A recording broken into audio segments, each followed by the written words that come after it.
Yohanes 1 ayat 1 Yohanes 3 ayat 10 sampai ayat 18, Pak. Ya.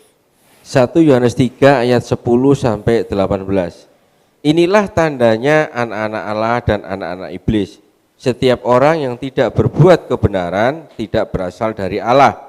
Demikian juga barang siapa yang tidak mengasihi saudaranya, sebab inilah berita yang telah kamu dengar dari mulanya, yaitu bahwa kita harus saling mengasihi. Bukan seperti Kain yang berasal dari si jahat dan yang membunuh adiknya. Dan apakah sebabnya ia membunuhnya? Sebab segala perbuatannya jahat dan perbuatan adiknya benar. Janganlah kamu heran, saudara-saudara, apabila dunia membenci kamu. Kita tahu bahwa kita sudah berpindah dari dalam maut ke dalam hidup, yaitu karena kita mengasihi saudara kita. Barang siapa tidak mengasihi, ia tetap dalam maut. Setiap orang yang membenci saudaranya adalah seorang pembunuh manusia. Dan kamu tahu bahwa tidak ada seorang pembunuh yang tetap memiliki hidup yang kekal di dalam dirinya. Demikianlah kita ketahui kasih Kristus, yaitu bahwa ia telah menyerahkan nyawanya untuk kita, jadi kita pun wajib menyerahkan nyawa kita untuk saudara-saudara kita. Barang siapa mempunyai harta duniawi dan melihat saudaranya menderita kekurangan tetapi menutup pintu hatinya terhadap saudaranya itu, bagaimanakah kasih Allah dapat tetap di dalam dirinya? Anak-anakku, marilah kita mengasihi bukan dengan perkataan atau dengan lidah, tetapi dengan perbuatan dan dalam kebenaran. Baik. Sekali lagi Bapak Ibu, kita tidak mau berasumsi, kita tidak mau merasa, atau tepatnya gede rasa, gitu ya, sudah dimiliki Allah. Kadang-kadang orang Kristen kan begitu, merasa memiliki Allah itu sama dengan merasa dimiliki Allah. Padahal itu dua hal yang berbeda. Merasa memiliki Allah, karena aku agama Kristen, aku percaya Kristus, maka aku memiliki Tuhan sudah. Aku sudah punya Tuhan, Tuhanku dahsyat, luar biasa, dan lain sebagainya. Tetapi apakah Tuhan merasa memiliki kita? Apakah Allah merasa memiliki kita? Itu hal yang berbeda. Kalau manusia umumnya sudah merasa memiliki Allah karena sudah punya agama. KTP Kristen atau agama apa gitu ya, sudah memiliki Allah menurut keyakinannya itu kan. Padahal Allah enggak. Allah itu punya konsep sendiri bagaimana memiliki manusia yang dianggap pengikutnya. Demikian pula kekristenan. Jangan berpikir Tuhan itu sudah memiliki kita karena kita beragama Kristen, karena kita ke gereja setiap minggu, karena kita KTP Kristen, dibaptis bahkan. Jangan loh. Di ayat ini Yohanes menyingkap siapa anak Allah dan siapa anak iblis melalui tanda-tandanya. Ya. Tanda-tanda dalam bahasa Yunani yang dipakai panera, bukan semeion, ya, panera. Ini artinya clearly seen, ya, seen, lihat, clearly, melihat dengan jelas, terlihat jelas, atau intellectual perception, gitu ya. King James Version menerjemahkan sebagai manifest. Jadi di ayat ini Yohanes menjelaskan siapakah anak-anak Allah, siapakah anak-anak iblis terlihat dari manifestasinya. Ya. Anda tahu ya manifestasi ya? Umumnya kalau di gereja-gereja Pantekosta karismatik ada orang kesurupan gitu ya, lalu bermanifestasi gitu. Itu manifest. Ya, langsung mendelik-mendelik, teriak-teriak gitu ya. Itu kan manifest. Jadi manifest itu tampak dari gejala, tampak dari tindakan, tampak dari perbuatan, tampak dari gerak-geriknya, tampak dari kelakuannya, manifestasinya. Gitu. Ini berarti antara anak-anak iblis dan anak-anak Allah sungguh tampak jelas perbedaannya. Bisa terlihat jelas, tidak abu-abu, gitu ya. Jelas harus semakin kenal. Kalau tidak kenal, jangan ngomong manifest dulu, karena nggak kenal kan. Setiap orang yang tidak berbuat benar, setiap orang yang tidak berbuat benar atau dikayusune, termasuk tidak mengasihi saudaranya, berasal dari iblis. Ya. Jadi orang yang tidak berbuat benar, kalau hidup keberagamaanmu tidak benar, ya dalam Yahudi dipahami berbuat baik pada sesama, bersedekah, gitu ya, punya belas kasihan, itu dikayusune. Jadi orang yang tidak berbuat benar, tidak mengasihi saudaranya, itu berasal dari iblis. Itu jelas loh. Kenapa? Karena perintah Tuhan jelas, agar kita saling mengasihi. Kalau kita tidak bisa mengasihi sesama kita, saudara kita, ya kita bukan anak Tuhan, bukan anak Allah, bukan milik Allah. Itu milik si iblis, karena tidak bisa mengasihi. Di sini ya, Yohanes mengkontraskan, membenturkan antara mengasihi dan membenci. Ya, penjelasan selanjutnya, contohnya Kain, gitu ya. Contoh yang dipakai dalam hal ini adalah Kain yang membunuh adiknya. Dalam pembunuhan ini jelas Kain memiliki sifat jahat, ya, yaitu membenci Habel. Kain membenci Habel. Kenapa Kain membenci Habel? Karena perbuatan Habel benar. Karena perbuatan Habel benar. Kasusnya kan antara Kain dan Habel ini antara persembahan Habel diterima Tuhan dan persembahan Kain tidak. Gitu ya. Banyak perdebatan. Kenapa persembahan Kain diterima, persembahan Habel diterima, kenapa persembahan Kain ditolak. Tetapi, gitu ya, yang dipermasalahkan di sini bukan masalah persembahannya kenapa diterima dan kenapa tidak. Tetapi yang pasti, Kain membenci Habel karena bertindak benar. Apa yang dilakukan Habel, mempersembahkan untuk Tuhan, itu benar. Ya, itu bisa ditafsir mempersembahkan yang terbaik. Gitu. Begitu persembahan ini diterima Allah, Kain benci, Kain gak suka terhadap Habel yang dianggap benar ini. Kain membenci, lebih tepatnya dengki. Gitu ya. Orang jahat tidak suka dengan kebaikan orang. Orang jahat tidak suka dengan kebaikan orang. Inilah ciri-ciri anak iblis. Kalau kita membenci sesama kita karena berbeda tindakan, karena dia pemurah, baik hati dan tidak sombong, istilahnya gitu ya. Lalu kita benci orang itu, kok gitu sih? Sok alim, sok suci, ini bukti anak iblis sebetulnya. Nah orang mau jadi baik kok enggak boleh. Ada kan orang-orang kayak gitu? Secara teologis ini paralel dengan perkataan Yesus yang ada dalam khotbah di bukit. Ya, Matius 7 ayat 16 sampai 20. Ayo kita buka yuk.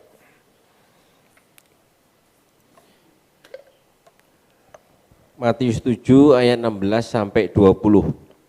Dari buahnya lah kamu akan mengenal mereka. Dapatkah orang memetik buah anggur dari semak duri atau buah ara dari rumput duri? Demikianlah setiap pohon yang baik menghasilkan buah yang baik, sedang pohon yang tidak baik menghasilkan buah yang tidak baik. tidak mungkin pohon yang baik itu menghasilkan buah yang tidak baik, ataupun pohon yang tidak baik itu menghasilkan buah yang baik. Dan setiap pohon yang tidak menghasilkan buah yang baik pasti ditebang dan dibuang ke dalam api. Jadi dari buahnya lah kamu akan mengenal mereka. Seseorang yang memiliki sifat jahat tidak akan berbuat baik atau benar. Gitu ya. Ini ajaran Tuhan sendiri. Kecenderungan hati orang yang jahat, pasti tindakannya jahat. Dari hati yang tidak baik akan mengeluarkan perbuatan yang jahat. Kain bertindak, itu jahat. Kenapa? Karena dia membenci adiknya yang dianggap benar. Kebencian ini loh, yang bisa membuat manusia membunuh sesamanya. Makanya disebut benci itu, kamu membenci saja sudah membunuh. Kenapa? Ya sama, kamu melihat wanita menginginkannya, kamu sudah berzina, sama kan? Jadi semua itu dari hati. Kalau pohon itu baik, buahnya pasti baik. Kalau seseorang itu hatinya baik, pikirannya baik, perasaannya baik, pasti tindakannya baik. Itu sebabnya kekristenan itu perubahan pikiran, perubahan perasaan. Pertobatan dalam kekristenan mulai dari hati, mulai dari cara berpikir, berperasaan, bagaimana aku harus menjadi seseorang yang seperti rancangan Allah, dari hati. Makanya orang perlu belajar, perlu membiasakan diri jadi baik. Enggak asal berbuat baik, membiasakan diri sampai terjadi karakter, sampai menjadi sifat kita. Ya. Pertobatan bukan sekedar perubahan pikiran semata atau sekedar berbuat baik semata, tapi harus menjadi sifat atau karakter.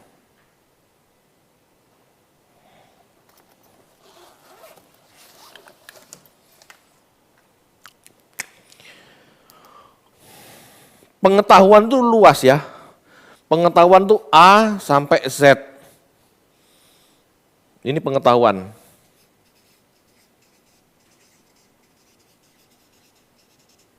Atau pengenalan, sama saja. Gnosis, ginosko, sama. Seseorang yang memahami A sampai Z pengetahuan yang baik, ya, sudah memiliki pengetahuan yang benar A sampai Z, ini bukan milik Allah loh. Kalau cuma mengenal pengetahuan, kalau cuma sekedar tahu, tapi tidak ada tindakan, itu gnosis namanya. Gnosis. Ada juga perbuatan. Perbuatan menurut hukum. 1 sampai 100 misalnya. Orang yang mengerti perbuatan baik 1 sampai 100, ini pun belum tentu milik Allah. Belum tentu milik Allah. Perbuatan nomor 1 sampai 100, Pak. Perbuatan baik nomor 1 sampai 100, Pak. Saya sudah kerjakan. Itu belum tentu milik Allah loh. Ini sama-sama bukan milik Allah. Kalau perbuatan baik 1 sampai 100, orang dunia juga bisa melakukannya. Sekedar berbuat baik, tahu berbuat baik, cara berbuat baik, orang dunia, orang beragama lain itu juga bisa melakukannya. Pengetahuan A sampai Z, filsuf Yunani, itu tahu semua pengetahuan. Ini juga bukan milik Allah. Nah, perbedaannya apa? Gitu ya. Perbedaannya apa? Ini yang akan kita bahas hari ini. Bukan sekedar pengetahuan tanpa perbuatan, bukan sekedar perbuatan tanpa pengetahuan. Kekristenan harus bisa dua-duanya. Di dalam nama Yesus, itu pendeknya. Seperti apa itu Pak? Ayo kita lanjut. Ya. Jadi tidak perlu heran jika dunia, ya, jadi tidak perlu heran ya, jika dunia, masyarakat umum yang tidak memiliki kebenaran membenci orang benar. Orang benar memiliki dan digerakkan oleh kasih. Sedangkan orang dunia tidak memiliki kasih, sehingga tidak suka dengan sikap-sikap kasih. Kekristenan digerakkan oleh kasih. Kekristenan digerakkan oleh belas kasihan. Seperti apa kasih itu? Lanjut dulu. Kasih lawannya kebencian. Kebencian adalah benih yang berujung pada pembunuhan. Ya, saat itu ketidaksukaan seseorang kepada yang lain itu bisa berujung saling membunuh. Betul. Ketidaksukaan Kain itu berakibat pada pembunuhan Habel. Saya teringat ya, dalam kisah ini saya teringat dulu, pada waktu saya di Malang, di sekolah di Malang itu ya. Itu saya dan rekan-rekan kan termasuk ya anak bandel gitu ya. Pas nongkrong di jalan gitu, ada siswa dari sekolah sebelah tetangga gitu ya, lewat naik motor gitu ya, trek-trekan, noleh sambil menoleh sambil ngeliat gitu, lihat-lihatan. Itu 100 meter kemudian bisa terjadi perkelahian di sana sudah. Apa dulu? Nah itu udah budal, bacokan di sana. Itu baru lihat-lihatan loh. Bencinya di mana kan juga gak jelas kan?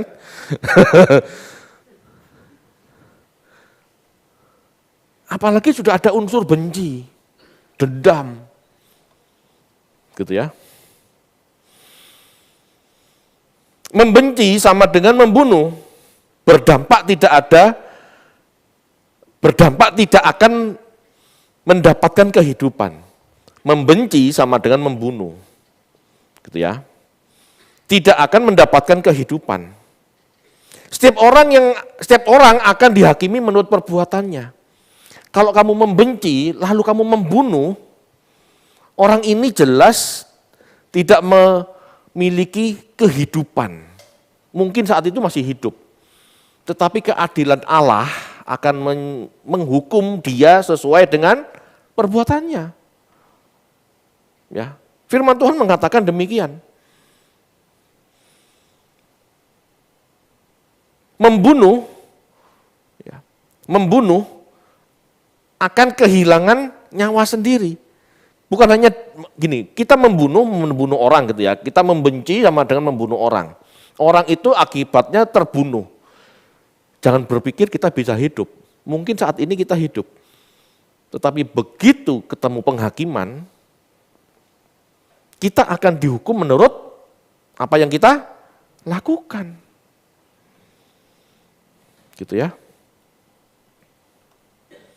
Membunuh orang lain, membunuh atau menghilangkan nyawa orang lain, kita sendiri akan dibunuh. Menyerahkan nyawa bagi sesama kita akan mendapatkan nyawa.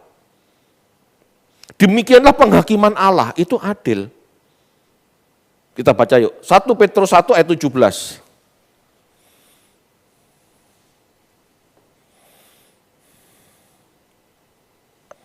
1 Petrus 1 ayat 17, dan jika kamu menyebutnya Bapa, yaitu Dia yang tanpa memandang muka, menghakimi semua orang menurut perbuatannya, maka hendaklah kamu hidup dalam ketakutan selama kamu menumpang di dunia ini. Saya dulu bingung, menghakimi orang menurut perbuatannya itu yang seperti apa? Betul, tolok ukurnya perbuatan kita. Tolok ukur penghakiman, tolok ukur penghukuman adalah perbuatan kita. Ya. Kalau kita tega terhadap orang lain, dengan membunuh, ya kita sendiri akan dibunuh sebetulnya. Itu saya baru ngerti. Kenapa? Ya itulah keadilan Tuhan. Mata ganti mata, gigi ganti gigi, itu keadilan Tuhan. Itu ya. Kita baca yuk, Keluaran 21 ayat 23 sampai 25.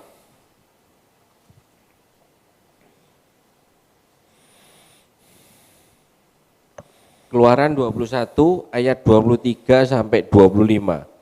Tetapi jika perempuan itu mendapat kecelakaan yang membawa maut, maka engkau harus memberikan nyawa ganti nyawa, mata ganti mata, gigi ganti gigi, tangan ganti tangan, kaki ganti kaki, lecur ganti lecur, luka ganti luka, bengkak ganti bengkak. Ini hukum Taurat Bapak Ibu. Jangan dianggap salah loh ya. Hukum Taurat itu tidak ada yang salah. Hukum Taurat itu adil. Tapi kasih itu melampaui keadilan. Mata ganti mata, gigi ganti gigi. Itu fair enggak? Itu fair loh. Makanya gitu ya. Makanya sikap Yesus menyerahkan nyawa bagi manusia, bagi sesamanya, itu dinyatakan layak oleh Allah untuk mendapatkan kebangkitan. Mulai ada bayangan enggak? Yesus menyerahkan nyawa bagi manusia, dia akan mendapatkan nyawa. Gitu maksudnya. Kalau kamu membunuh, menghilangkan nyawa orang, ya kamu akan dibunuh juga. Ya nyawamu akan dibinasakan juga. Itu yang disebut menghakimi menurut perbuatan. Makanya orang Kristen ditekankan kasih. Kasih itu melampaui keadilan. Orang minta satu, ya, bajumu, berikan juga jubahmu. Itu karena orang bingung. Barang siapa meminta baju luarmu, berikan juga baju dalammu. Kalau orang Yahudi kan gitu. Ada baju yang luar, ada baju dalam, gitu loh. Kalau ada, itu kasih, gitu ya. Kalau orang meminta kamu berjalan 1 kilo, berjalanlah 2 kilo. Kasih itu memberi lebih apa yang dibutuhkan orang lain, apa yang diminta orang lain. Kalau orang bertindak kasih seperti ini, ya penghakimannya beda. Kalau kamu hidup seperti Yesus hidup, ya langsung masuk surga. Istilahnya gitu kan, Roma 8 ayat 21. Roma 8 ayat 1. Kalau kamu sudah bisa bertindak, memiliki kasih dengan limpah, ya selesai urusanmu. Tapi kalau kamu masih sama manusia itu nggak benar, gitu ya, membunuh, ya kamu akan kehilangan nyawa. Yesus yang menyerahkan nyawa bagi orang lain, dia layak mendapatkannya kembali. Kita baca yuk, Yohanes 10 ayat 17.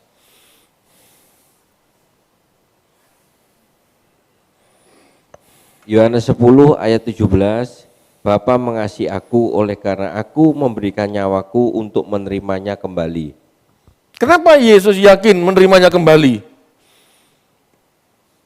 Dulu saya pikir ini karena kemahatauannya.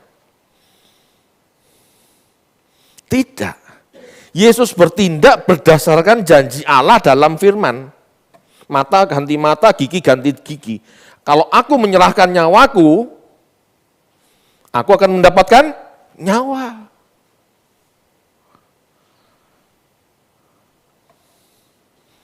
Bapak Ibu, Yesus itu belajar firman. Yesus tahu arti kata mata ganti mata, gigi ganti gigi, nyawa ganti nyawa.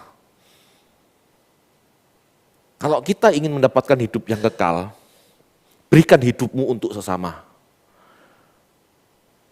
Itu tanda milik Allah. Kalau kita melakukan apa yang kita tahu, firman yang kita tahu, perintah Allah yang kita tahu, melakukan dengan tepat apa yang kita tahu, kita milik Allah. Jadi bukan sekedar pengetahuan tanpa perbuatan, itu gnosis. Bukan sekedar perbuatan tanpa pengetahuan, yang paling penting berbuat baik. Orang dunia umumnya, humanisme juga bisa melakukannya. Kan ada orang-orang filantropis yang memang senang berbuat baik. Itu bukan karena perintah Tuhan loh. Tapi memang dari sononya dia gemar berbuat baik. Ini bukan ngomong salah ya. Tetapi kekristenan bukan itu. Kekristenan itu kita tahu perbuatan baik kita itu menggenapi perintah Allah. Perbuatan baik kita mau taat pada perintah Tuhan. Kalau perintah Tuhan mengasihi, kita taat melakukan kebaikan karena kita mengasihi Allah dan mengasihi manusia. Bukan cuma mengasihi manusianya, mengasihi Allah. Jadi orang perlu belajar firman Tuhan untuk itu, supaya kita bisa bertindak tepat. Bukan baik sakarepe dhewe, bukan baik sesuka sendiri, tapi berbuatlah baik. Ya, sesuai kehendak Bapa. Kenapa? Karena di dalam kekristenan perbuatan baik itu mengandung unsur didikan. Bukan sekedar menolong, tapi ada unsur mendidik demi keselamatan jiwa kekalnya. Itu yang membuat rumit. Tetapi bisa dilakukan.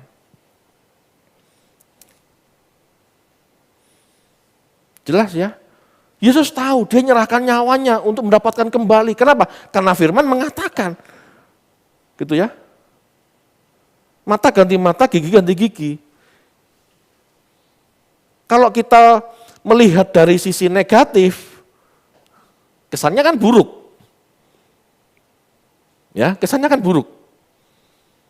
Kalau kita mencelakai orang, matanya picek, buta, gitu ya. Ya kita harus siap, mata kita diculek juga istilahnya kan. Negatif kelihatannya. Tetapi kalau dalam sisi positif gitu ya, melihat dari sisi positif, ini kan adil. Kalau ini termasuk kalau kita lakukan yang baik gitu ya. Kalau kita memberi nyawa kita untuk orang lain, kita akan juga mendapatkan nyawa. Ini yang Tuhan Yesus lakukan. Dia layak di hadapan Bapa untuk bangkit. Kenapa? Dia rela nyawanya diberikan untuk manusia. Sikap hatinya benar. Jadi perbuatan baik Yesus bukan karena sekedar perbuatan baik, tetapi dia mengerti firman Allah dan dia taat melakukannya. Dia mengerti kehendak Bapaknya untuk berbagi hidup. Maka dia mendapatkan hidup. Itu keadilan Allah.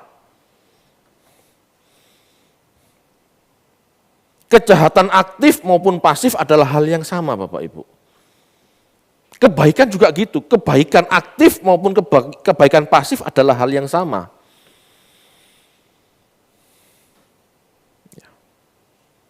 Kejahatan, ya, membunuh gitu ya. Coba kita baca lagi aja supaya jelas. Ayat 16 dan 17 Pak. Yohanes 10 ayat 16 dan 17. 1 Yohanes 3 ayat 16 dan 17. Demikianlah kita ketahui kasih Kristus, yaitu bahwa Ia telah menyerahkan nyawanya untuk kita, jadi kita pun wajib menyerahkan nyawa kita untuk saudara-saudara kita.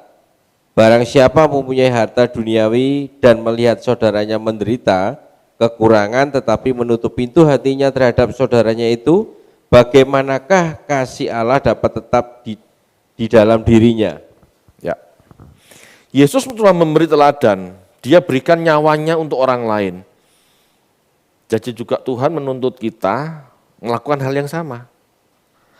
Kalau kita tahu Yesus baik, ya kita harus baik seperti Yesus baik. Makanya disebut kalau kita di dalam Dia, kita harus hidup seperti Dia hidup. Itu. Jadi kebaikan kita itu berdasar apa yang kita pahami dari Tuhan Yesus. Makanya kalau nggak belajar tidak mungkin mengerti apa yang Tuhan Yesus lakukan. Ngertinya Yesus mati bagi kita, dasarnya apa? Motivasinya apa? Tujuannya apa? Yesus ini kan teladan agar kita bisa memperoleh kebangkitan yang sama seperti Dia. Kalau kita nggak mau bangkit seperti Dia bangkit, ya jangan lakukan kebaikan seperti dia lakukan. Yesus tuh aktif melakukan kebaikan, enggak pasif. Dari bukit dia berdoa, Bapa kalau boleh cawan ini berlalu daripadaku. Itu bukit di luar Yerusalem ya.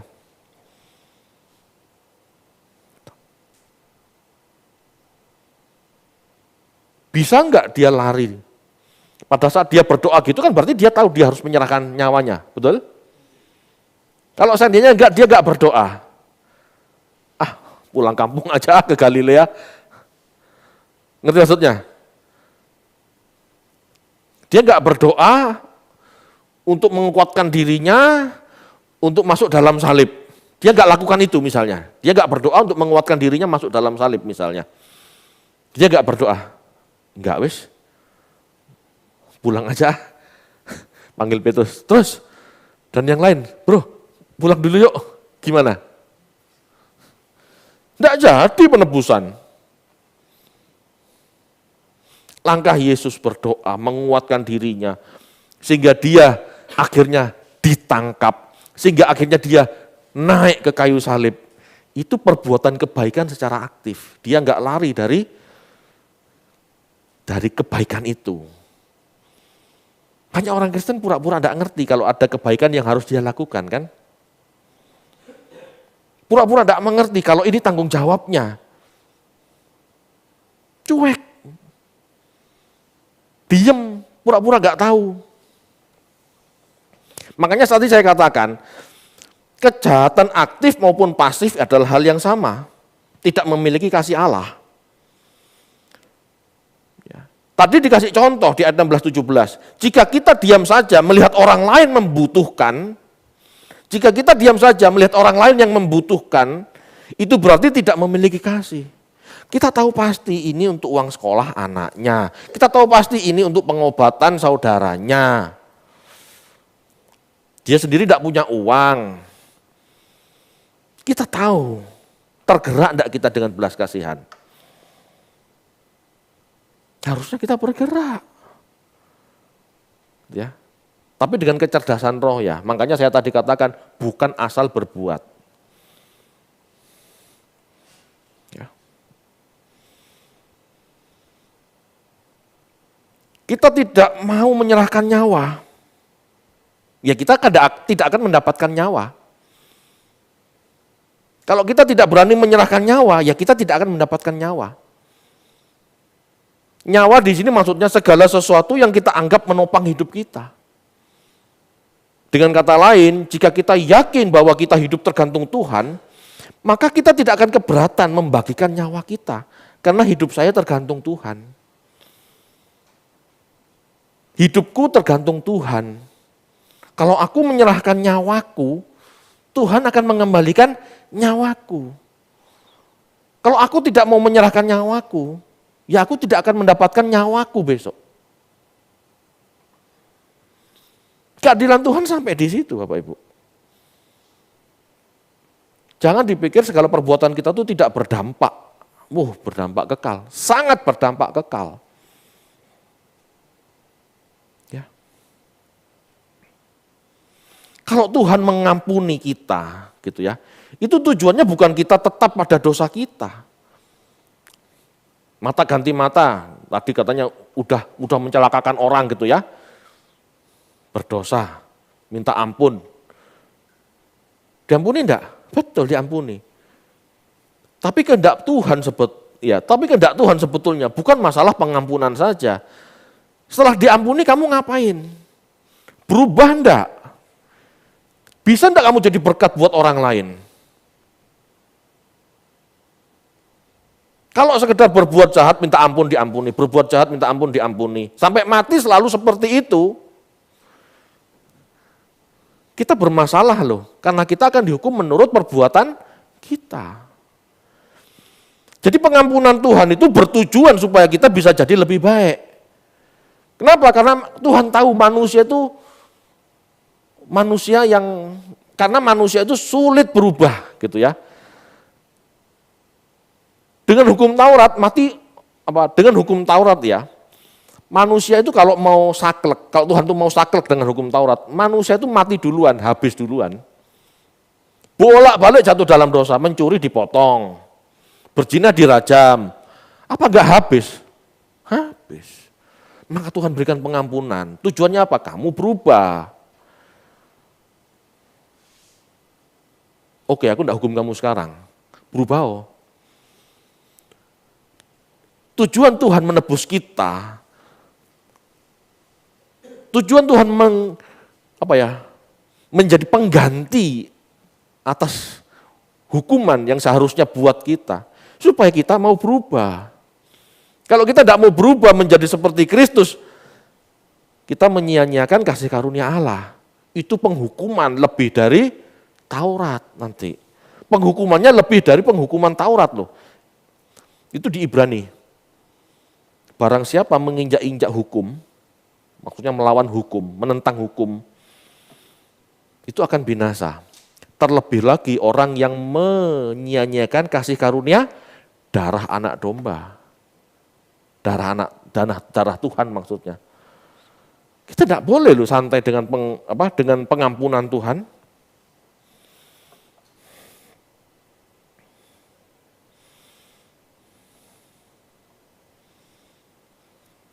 Kalau kita tahu hidup kita tergantung Tuhan, ya, maka kita tidak akan keberatan membagikan nyawa kita.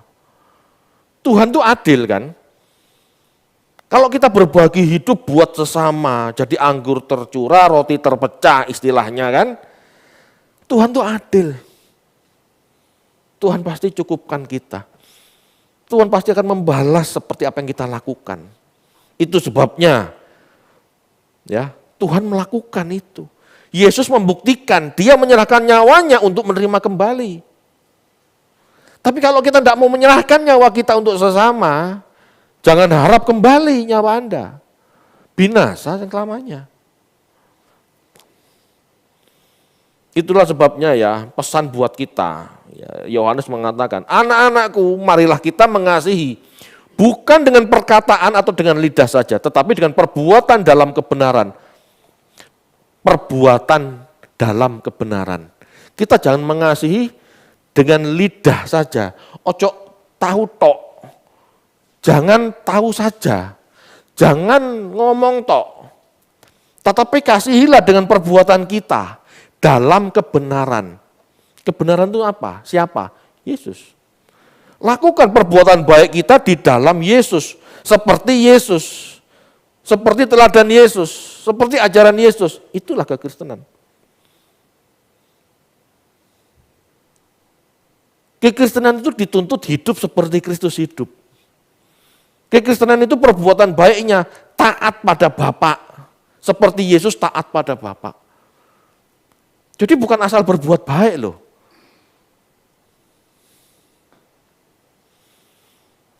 Kemarin saya ngobrol sama teman-teman ya. Preman tuh bisa berbuat baik loh. Ya kan? Teman. Bro, ini bro, cimeng bro. Bro, ini narkoba bro. Baik loh dia. Murah hati kan? Satu pel berapa? 200.000. 300.000. Dia bisa berbagi sama temannya. Baik enggak? Baik. Tapi itu kan enggak bijaksana. Paham ya maksudnya ya? Orang dunia tuh bisa berbuat baik sama temennya apalagi gitu loh. Bisa. Lah masuk kita kalah sama orang dunia. Nah kalau orang Kristen kita berbuat baik dengan pertimbangan yang matang. Apakah bantuanku membuat dia tertolong? Satu. Kedua, apakah dengan bantuanku dia bisa melihat kasih karunia Allah? Apakah dengan bantuanku dia bisa melihat kemurahan Tuhan?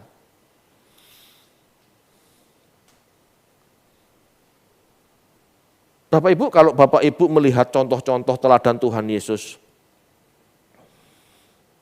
dia melakukan mujizat kesembuhan, memberi makan orang banyak, tujuannya apa sih?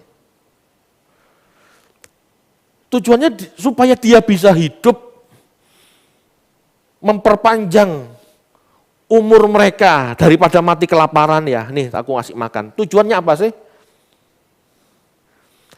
supaya bisa diberitakan firman padanya. Enggak asal makan loh.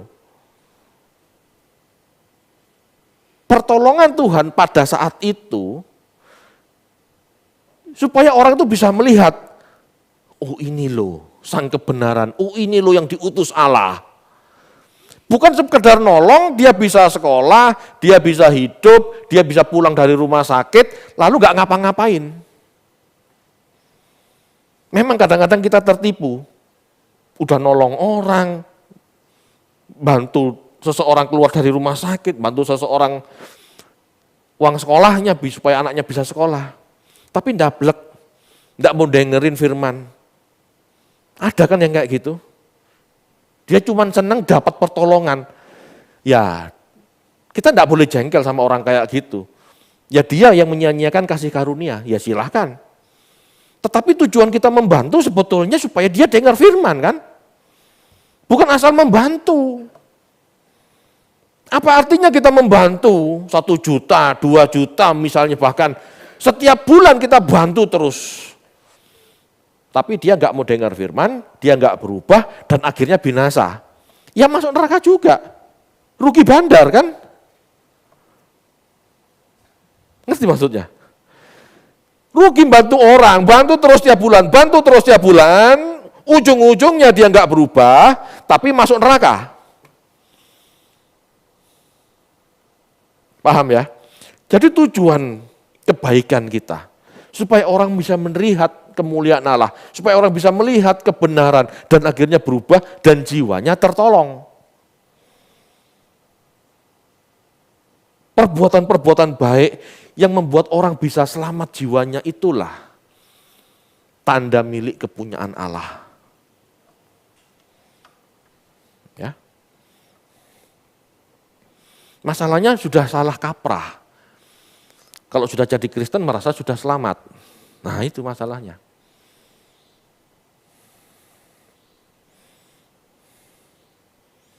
Ada ajakan untuk bertindak atau berbuat. Ya. Di zaman itu kita harus tahu bahwa Gnostis itu merajalela, mengajarkan orang untuk hidup ngerti bagaimana selamat, tetapi tidak melakukan. Mereka hidup untuk kepuasan sendiri.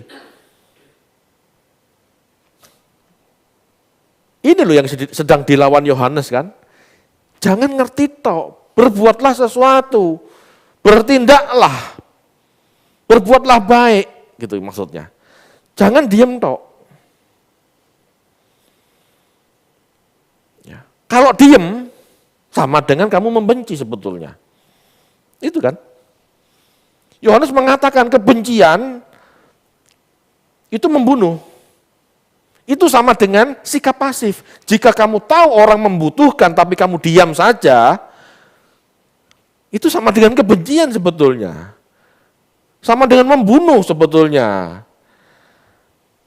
Gitu ya.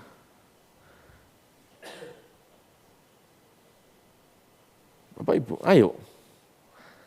Enggak boleh orang Kristen pura-pura enggak tahu. Pak, saya enggak benci, Pak. Ya, kamu enggak benci. Tetapi kamu cuek saat melihat orang membutuhkan pertolongan. Padahal kamu sanggup menolong. Lain kalau enggak sanggup. Tuhan, aku enggak sanggup nolong, Tuhan. Dia butuhnya 10 juta. Duitku cuma 1 juta, Tuhan. Lain. Ini contoh, ini yang paling mudah kan, gitu loh. Tuhan aku butuhnya, Tuhan orang itu butuhnya 10 juta. Aku punya 100 juta misalnya. Bisa kasih enggak? Itu kan masalah kerelaan saja.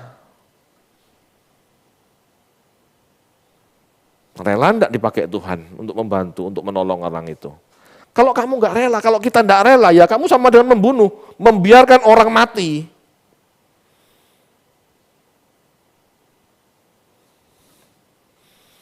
Bapak Ibu, mari kita pahami ini dan mulai bersikap dengan benar. Mempedulikan kebutuhan sesama adalah sikap kasih.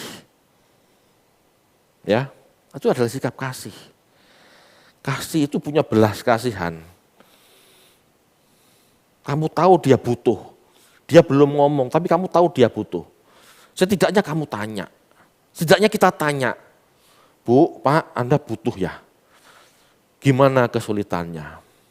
Kalau memang Anda punya kelebihan gitu ya, kalau Anda punya kemampuan, tolong.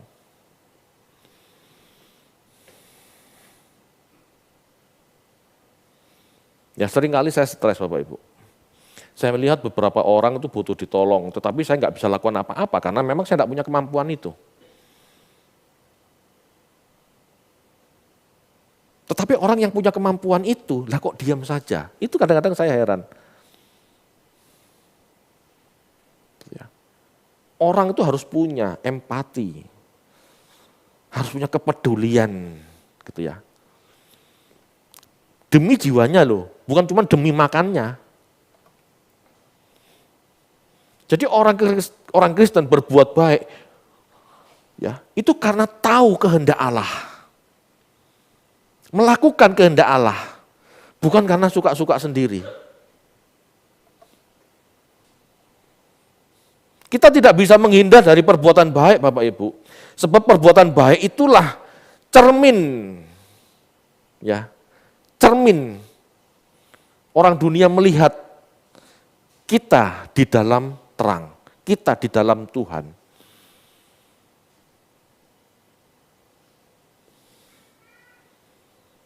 Ya. Tanda kita mengenal Allah adalah ketaatan. Yohanes 14 ayat 15, ayo dibaca yuk.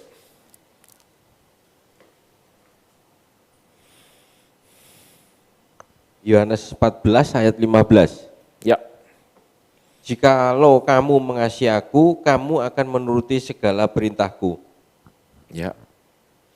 Kalau kita mengasihi Tuhan, lakukan perintahnya. Apa perintahnya? Ya tadi itu. Kalau orang minta 1 mil, kamu berjalan 1 mil, jalanlah 2 mil. Kalau ada orang butuh jubahmu, berikan sak pakaian dalammu, berilah lebih. Kasih itu melampaui keadilan. Dan Allah akan membalas kamu juga akan melampaui keadilan. Itu loh maksudnya.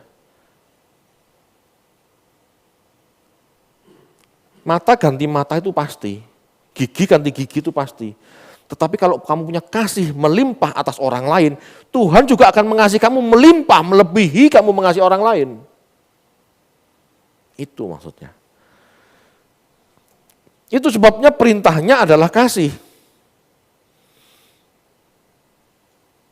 Perbuatan baik dalam ketaatan, itulah tanda kita anak-anak Allah. Itulah kasih.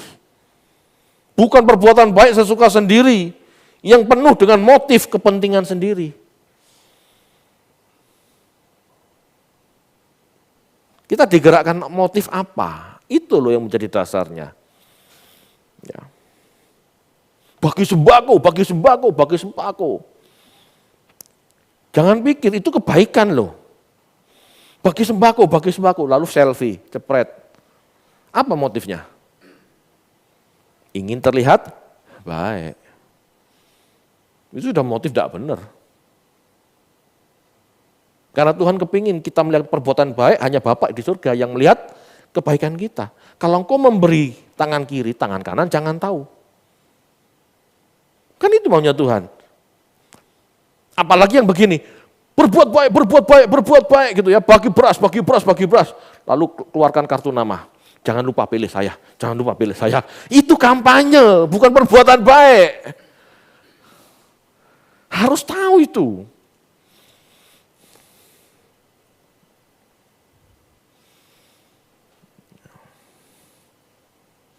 Satu Yohanes 3 ayat 23, Pak.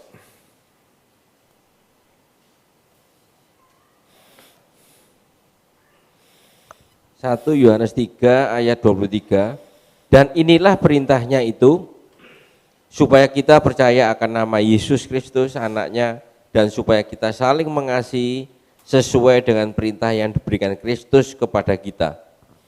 Apa perintahnya? Ya kasih, muter kan. Kita kasih itu berbuat baik sesuai perintah Tuhan. Apa perintah Tuhan? Ya kasih, lah kan muterai kan. Sebetulnya maksudnya gini loh, apakah kasih itu perbuatan baik sesuai kehendak Tuhan? Perbuatan baik Perbuatan baik sesuai kehendak Tuhan yang seperti apa? Itu dijelaskan sama Rasul Paulus di 1 Korintus 13 ayat 3 sampai 8. Kita baca aja ayat 3 sampai 34 saja. Selanjutnya Anda baca sendiri. 13 ayat 3 dan 4. 1 Korintus 13 ayat 3 dan 4. Dan sekalipun aku membagi-bagikan segala sesuatu yang ada padaku, bahkan menyerahkan tubuhku untuk dibakar, tetapi jika aku tidak mempunyai kasih, sedikit pun tidak ada faedahnya bagiku. Kasih itu sabar, kasih itu murah hati, ia tidak cemburu, ia tidak memegahkan diri dan tidak sombong. Perintah Tuhan kepada kita agar saling mengasihi. Oke, saya ulangi. Apakah kasih itu? Kasih itu melakukan perintah Tuhan, ya. Kasih itu melakukan kebaikan sesuai perintah Tuhan. Apakah perintah Tuhan itu? Kasihi sesamamu. Maksudnya gimana? Hendaklah perbuatan baik kita sesuai kehendak Tuhan. Kehendak Tuhan yang seperti apa? Kalau kamu memberi, bahkan memberi dirimu untuk dibakar, jangan sombong. Lakukan dengan kesabaran. Jangan memberi dengan ngomel. Jangan memberi dengan foto selfie.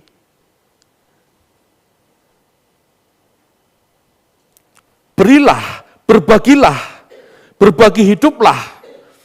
Bahkan jika kamu merelakan dirimu dibakar, gak usah sombong. Nanti kalau diriku dibakar, fotoan ya. Supaya dunia tahu bahwa aku mengorbankan diriku untuk sesamaku. Jangan loh. Itu maksudnya. Berbuatlah kasih ya tanpa ada yang tahu. Jika kamu memberi tangan kanan, jangan tangan kirimu enggak usah tahu. Kan itu perintah Tuhan. Itu loh maksudnya. Kita berbuat kasih sesuai kehendak Tuhan. Kita berbuat kasih sesuai apa yang Tuhan kehendaki, tanpa motif kesombongan, tanpa motif kemarahan gitu ya. Kasih ono, jangan gak ganggu aja. Nah, ini kan sudah tidak benar. Berarti kita memberi dengan ketidaksabaran. Kasih itu sabar, berilah dengan kesabaran. Kamu jangan merasa kesal, menggerutu akhirnya dalam memberi. Relalah memberi.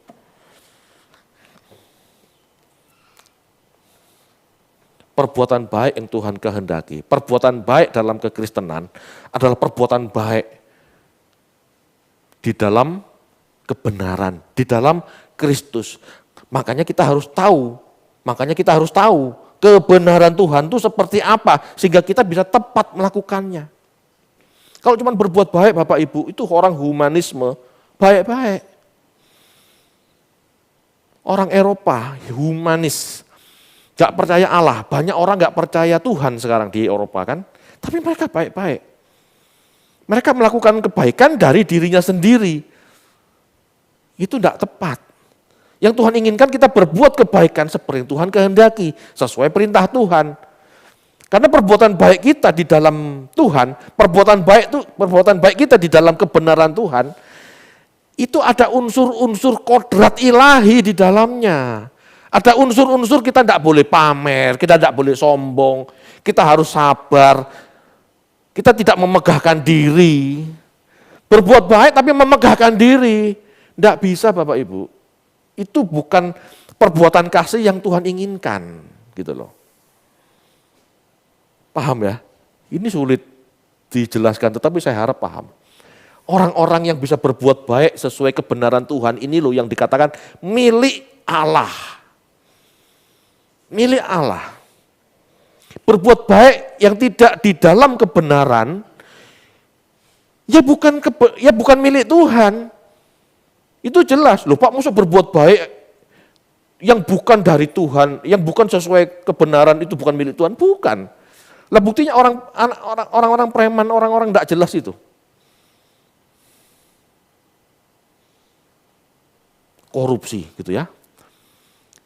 1 miliar korupsi gitu ya. Teman-temannya dibageni, baik enggak? korupsi 1 miliar. Teman-temannya dibagiin 10 jutaan. Baik enggak? Tapi apakah itu dalam kebenaran? Sama dengan, bro nyimeng yuk, atau bro ini inek, bagi, baik itu murah hati kan, satu butir berapa? Bahkan ada yang jutaan katanya. Baik enggak? Itu duit kan? Tapi kalau perbuatan baikmu itu tidak sesuai kebenaran, ya tetap bukan jadi milik Tuhan.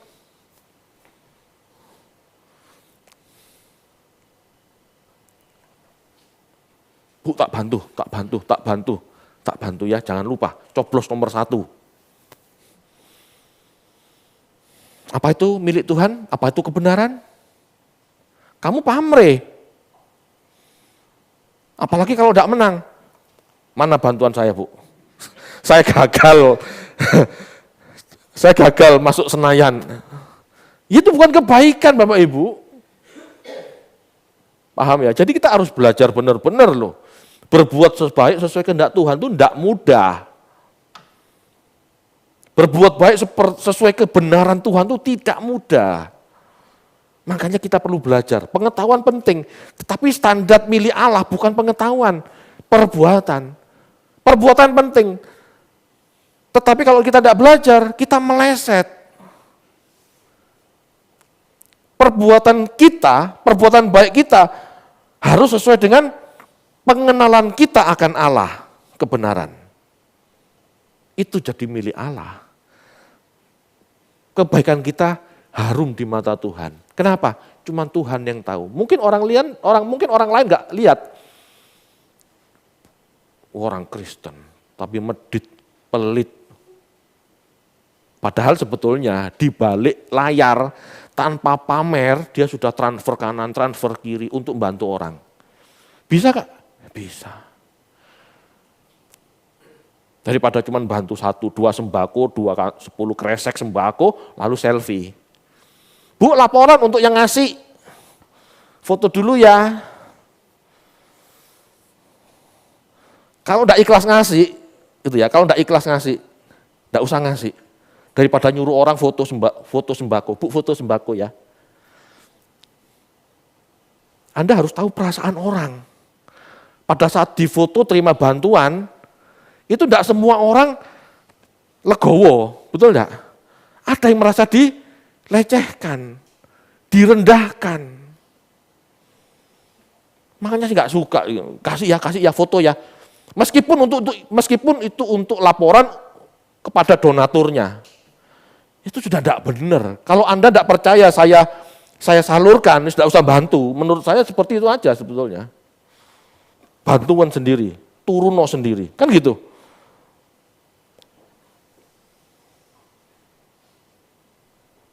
Jangan gara-gara foto gitu ya, kita melanggar perintah Tuhan. Kamu pamer, kamu pamrih. Jangan. Tapi repot, orang diajari kayak gini ini tidak ngerti.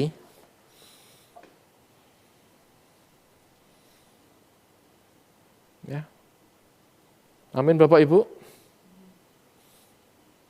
Pertanyaannya sekarang, apakah di dalam diri Anda sudah ada tanda milik Allah? Kalau belum, ayo segera bertobat. Anda harus sesegera mungkin mengejar tanda milik Allah. Jangan hanya percaya masuk surga tok. Tapi manifestasi Anda sebagai anak Allah itu harus jelas. Jangan sampai iblis ngomong, dia lebih termanifestasi aku. Jangan sampai iblis ngomong, dia lebih mirip aku Tuhan. Anda jangan minta rohnya, itu milik saya, lebih mirip saya kok. Jangan sampai loh. Amin Bapak Ibu. Mari kita berdoa.